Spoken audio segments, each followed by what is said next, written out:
Baik, Assalamualaikum warahmatullahi wabarakatuh, mahasiswa.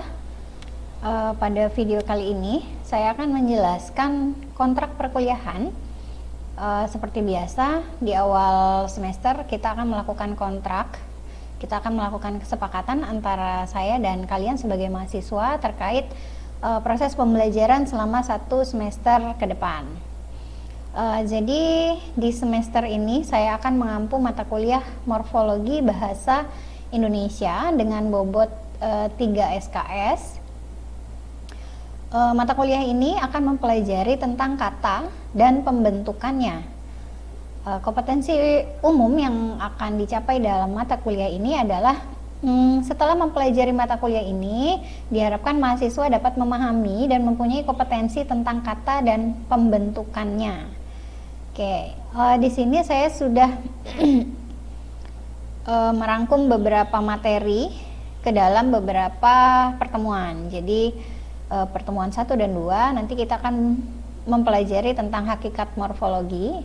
Jadi masih basic terkait pengertian, morfologi dalam linguistik, morfologi dan ilmu lainnya, serta objek kajian morfologi.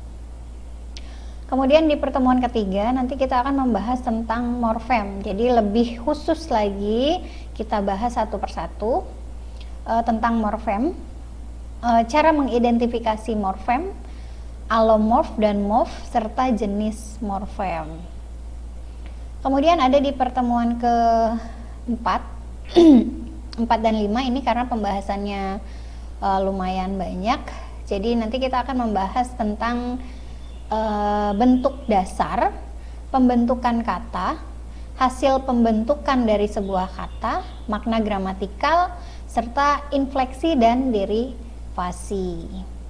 Itu ada di pertemuan ke-4 dan 5. Sedangkan di pertemuan ke-6 nanti kita akan membahas tentang jenis perubahan morfofonemik dalam pembentukan kata bahasa Indonesia, morfofonemik dalam pembentukan kata bahasa Indonesia.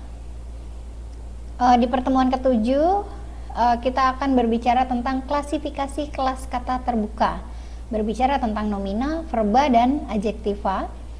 Sementara di pertemuan ke-8 kita UTS, pertemuan ke-9 kita lanjutkan klasifikasi kelas kata tertutup terkait adverbia, pronomina, numeralia, preposisi, konjungsi, artikulus, interjeksi, dan partikel. Kemudian di pertemuan ke-6 kita akan berbicara tentang afiksasi terkait pembentukan verba. Jadi verba berprefik ber, beran, berkan, kan, i, per, perkan, per, i, me, di, ter, ke, dan kean.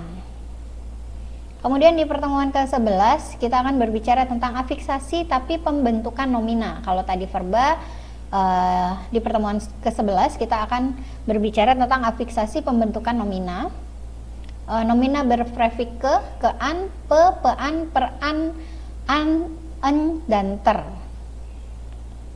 Kemudian di pertemuan ke-12 kita akan berbicara tentang afiksasi pembentukan adjektiva.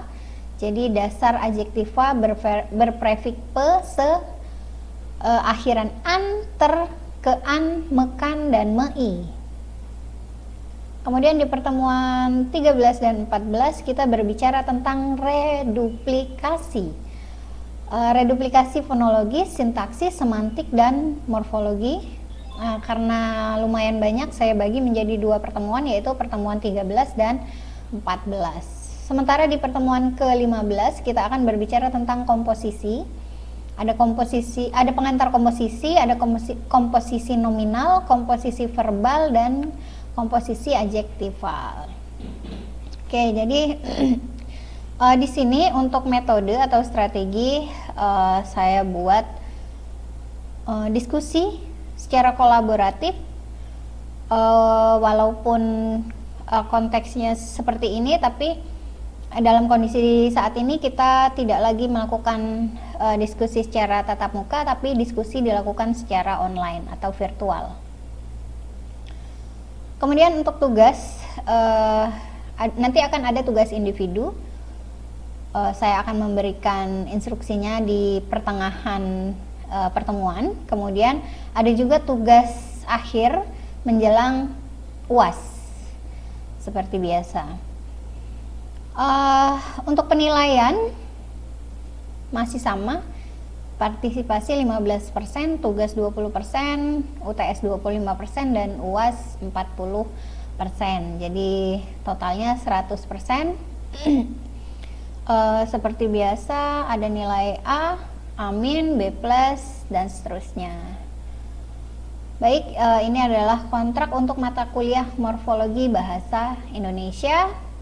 Silahkan yang punya saran terkait metode pembelajarankah atau apapun terkait pelaksanaan perkuliahan morfologi di semester ini, boleh mengisi di kolom komentar. Terima kasih. Assalamualaikum warahmatullahi wabarakatuh.